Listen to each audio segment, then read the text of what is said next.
몇 년 전에 한 신문 기사를 봤습니다. 그 신문 기사가 제 눈길을 끌었는데요. 그렇게나 사진 찍히는 것을 좋아한 국회의원들이 재헌국회 이후 66년 만에 단체 사진을 찍었다는 내용이었습니다. 여야 282명이 국회 본관 계단에서 손에 손을 잡고 단체 사진을 찍은 것이죠. 이것이 왜 놀랍냐면 국회 전체 사진이 이 한 장밖에 없다라는 것입니다. 실제로 이 사진을 찍고 나서 당시 국회 사무총장이었던 어떤 의원이 지금까지 국회 단체 사진이 이 한 장밖에 없다는 사실은 부끄러운 자화상이다라고 이야기를 했습니다. 오랜 시간 동안 국회의원들이 자기가 속해 있는 당의 논리나 이념의 차이로 인해서 서로 대립하고 분쟁하며 정작 하나 되지 못한 모습이 바로 이 단체 사진 한 장밖에 없는 그런 현실을 낳게 했다라는 것이죠. 이 기사가 2014년 기사입니다. 그러니까 지금부터 5년 전 기사이죠. 그 이후로 5년이 흘렀지만 글쎄요, 단체 사진을 또 찍었는지는 모르겠는데 아마도 안 찍은 것 같습니다. 국회 국민을 위해서 오랜 시간 동안 정말 하나된 모습을 보여줘야 함에도 불구하고 정작 하나 되지 못한 모습, 그리고 자기들의 유리한 것에만 하나 되는 모습을 보여주는 걸 보면 정말 그걸 보는 우리 국민들의 마음, 참 씁쓸한 마음을 갖게 합니다. 오늘 본문도 하나됨에 대해서 이야기를 하고 있습니다. 다만 차이가 있다면 방금 말씀드렸던 것처럼 여야 간의 국회의원들의 하나됨, 이것은 어쩌면 권력을 가지고 있는 자들의 하나됨의 문제라고 한다면 오늘 본문에서 나오는 그 하나됨의 문제는 권력을 갖고 있는 자와 권력이 없는 자 간의 하나됨의 문제라는 것이죠. 오늘 본문은 예수님의 비유 이야기입니다. 비유의 내용은 이렇습니다. 한 임금 왕이 있었는데요. 이 왕에게는 아들이 있었습니다. 시간이 흘러서 이제 이 아들이 결혼하게 됐습니다. 당연히 왕의 아들, 왕자의 결혼이기 때문에 국가적 행사입니다. 그래서 많은 사람들을 초청하고 많은 사람들이 잔치에 오도록 초청을 했습니다. 아마 대부분의 사람들이 고위 권력층 사람들일 것입니다. 그런데 그 결혼식에 초청을 받은 사람들의 반응을 보면 뜻밖입니다. 바로 오늘 본문 말씀 5절과 6절인데요. 거기에 보면 그들이 돌아보지도 않고 한 사람은 자기 밭으로 한 사람은 자기 사업하러 가고 그 남은 자들은 종들을 잡아 모욕하고 죽이니, 한 사람은 자기 밭으로 가고 그리고 또 다른 사람은 자기 사업하러 가고 그리고 다른 사람들은 오히려 왕이 보낸 사신들, 그 사람들을 모욕하고 잡아서 죽였습니다. 이 사실을 안 왕이 어떻게 했느냐? 군대를 보내서 그 살인한 자들을 진멸하고 그 동네를 불살랐다는 내용입니다. 왕의 초청을 거부했으니 어쩌면 이들이 당한 것은 당연한 결과라고 할 수 있을 것입니다. 그런데 여기서 우리 한 가지 좀 질문을 해봐야 됩니다. 왜 이들이 임금, 왕의 초청을 거부했을까? 여러 가지 답을 내려볼 수 있겠지만 여러분, 당시 배경을 통해서 좀 우리가 이 본문을 좀 보면 잔치를 초대받는 것은 당시에 분명히 명예스러운 것이었지만 가끔은 불합리하게 대접받는 일이 있었다라고 합니다. 그래서 잔치에 초청받는 사람들은 반드시 몇 가지를 좀 알아봐야 됐다고 하는데요. 첫 번째는 초청하는 사람이 누구인지, 만약에 초청하는 사람이 나보다 직급이, 지위가 낮은 사람이 나를 초청한다고 한다면 심각하게 그 초청, 그 잔치에 가는 것을 고려했다라고 합니다. 두 번째는 나와 함께 초청되는 사람이 누구인지 알아봐야 했다라고 합니다. 실제로 1세기 당시 잔치에 초청되는 사람들은 자신에게 그 잔치에 함께 초청되는 사람들의 명단이 함께 오기를 원했다고 합니다. 그 사람들이 누구인지 그 명단을 보고 어떤 사람인지 파악한 후에 그 잔치에 갈 것인지 말 것인지 참석 여부를 결정했다라는 것이죠. 바로 이런 것들이 잔치에 초청받은 사람들이 확인하는 것이었는데, 첫 번째, 초청하는 사람이 누구인지 그 문제가 안 됩니다. 명확하게 오늘 본문에 나와 있죠. 임금, 왕입니다. 그렇다면 그 첫 번째는 문제가 안 됩니다. 두 번째가 바로 문제가 되는데요. 나와 함께 초청되는 사람이 누구인지 초청받은 사람들에게는 너무나 중요했다는 것이죠. 우리는 이 비유를 잘 알고 있습니다. 오늘 본문에 나오는 이 임금은 바로 하나님입니다. 그리고 그 하나님이 지금 종교 지도자들을 초청하고 있다라는 것이죠. 하나님 나라 잔치에 종교 지도자들을 초청하고 있는 겁니다. 그런데 이 종교 지도자들이 하나님의 이 초청을 거부하고 있습니다. 왜냐하면 하나님께서 예수 그리스도를 통해 그 잔치에 초청하는 사람들을 보니까 당시에 세리와 창녀들, 사람 취급받지 못하는 자들까지도 바로 예수님께서 초청하고 있는 것을 보니 그 잔치에 갈 수가 없다라는 것이죠. 결국 자신들만 초청받으면 얼마든지 그 잔치에 참여를 하겠는데 도저히 함께 할 수 없는 사람들까지, 세리와 창녀까지 그 잔치에 초청하는 것을 보니 종교 지도자들은 그 하나님의 초청에 응할 수 없었던 것입니다. 함께 잔치에 참여하는 사람들이 자기보다 하층민이고 수준 이하라고 여겼기 때문에 그래서 그 잔치를 거부한 것이죠. 그렇게 본다면 오늘 본문에 나오는 이 종교 지도자들은 예수 그리스도를 통한 하나님 나라의 방식을 거부한 것입니다.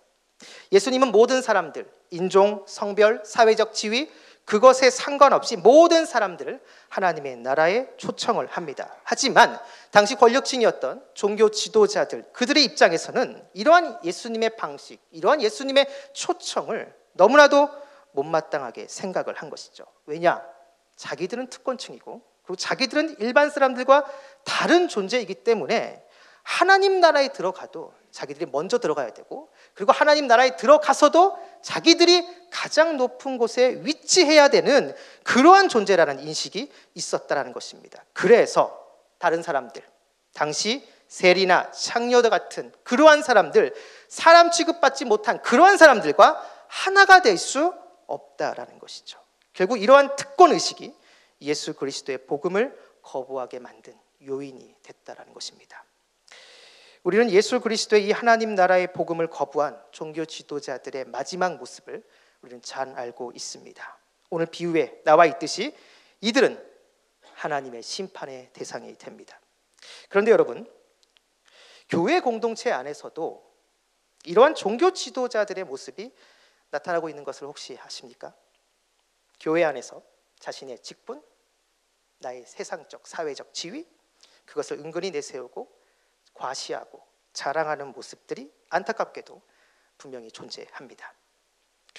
다른 사람들을, 교회 안에서 다른 사람들을 판단하고 다른 사람들을 평가할 때 신앙적 기준이 아니라 세상적 기준으로 판단하고 평가하는 모습이 있다라는 것이죠. 그래서 분명히 한 교회 안에 있지만, 한 교회 안에서 같이 신앙생활하지만 다른 성도들을 대할 때 은연중에 얼굴은 웃고 있다 할지라도 마음 가운데 그 사람을 세상적 기준으로 놓고 그 기준에 되는지 못 되는지 판단하면서 은근히 무시하고 하대하는 모습들이 교회 안에도 안타깝지만 있다라는 것입니다. 이 모든 것들은 결국 우리의 시선이 예수 그리스도가 아닌 나 자신에게로 향하고 있기 때문입니다. 교회 안에 있는 모든 성도들, 교회 안에 있는 모든 그리스도인들은 그들의 시선이 예수 그리스도께로 고정되어 있어야 됩니다. 우리가 예수 그리스도 앞에 서 있는 존재, 그 앞에서 주님을 바라보면서 내가 얼마나 큰 죄인이고 얼마나 주님 앞에 부끄러운 존재이며 주님의 은혜가 아니고서는 한시도 한순간도 살아갈 수 없는 그러한 존재라는 것을 그냥 인식하는 그 차원을 뛰어넘어 뼈저리게 느끼는 그 사람만이, 그 사람이 진짜 그리스도인이고 그 사람이 진짜 성도라는 것이죠. 바로 그러한 사람들이 교회에 있을 때 비로소 교회는 주님 안에서 하나가 될 수가 있다라는 것입니다. 직분과 사회적 지위를 뛰어넘어 비로소 주님 안에서 하나된 모습을 이룰 수가 있다라는 것이죠. 만약 우리의 시선이 주님이 아니라 나 자신에게로 향하게 된다면 여러분, 그 순간부터 나 자신이 보이고 나 자신을 드러나게 됩니다. 나의 직분, 나의 세상적 지위, 내가 갖고 있는 재물, 그런 것들이 너무나 크게 보이죠. 그리고 그 눈으로 동시에 옆에 있는 지체를 보는 겁니다. 보니까 모든 면에서 나보다 부족합니다. 그러면 은근히 무시합니다. 옆에 지체를 봤는데 나보다 모든 면에서 그러한 세상적 기준에서 뛰어난 사람입니다. 그러면 열등감을 느끼고 그 순간 마음 가운데 시기와 질투가 작동하죠. 저는 이곳에 계신 여러분들이 교회 안에서 오직 주님만을 직시할 수 있게 되길 바랍니다. 그래서 주님의 은혜를 매일매일 구하는 그러한 간절함이 여러분 가운데 있게 되길 바랍니다. 우리 주님은 그러한 자들에게 은혜를 주시고 바로 그 사람을 통해서 주님의 몸된 교회를 이끌고 나가십니다. 바로 그런 은혜가 이곳에 있는 여러분에게 있기를 주님의 이름으로 축원합니다.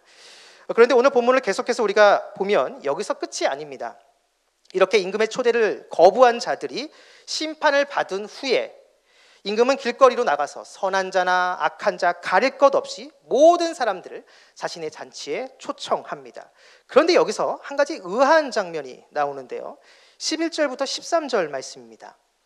임금이 손님을 보러 들어올새 거기서 예복을 입지 않은 한 사람을 보고 이르되 친구여 어찌하여 예복을 입지 않고 거기 들어왔느냐 하니 그가 아무 말도 못하거늘 임금이 사환들에게 말하되 그 손발을 묶어 바깥 어두운 데 내던지라 거기서 슬피 울며 이를 갈게 되리라 하니라. 아멘. 지금 임금이 잔치에 온 사람들을 보러 갔는데 거기에 예복을 입지 않은 사람이 있는 것을 보고 그 사람을 내어 쫓으라 라고 이렇게 명을 합니다. 과연 이것이 무슨 의미인가? 몇몇 학자들은 이렇게 주장을 합니다. 당시 고위층이 주최하고 하는 그러한 잔치를 보면 그 잔치에는 반드시 그 잔치에 맞는 의복을 제공했다라는 것입니다. 그러니까 그 의복을 입고 잔치에 참여를 해야 된다는 것이죠. 그래서 잔치에 제공하는 의복을 입지 않는 것은 이건 대놓고 잔치를 초청한 사람에게 모욕을 주는 것이었습니다.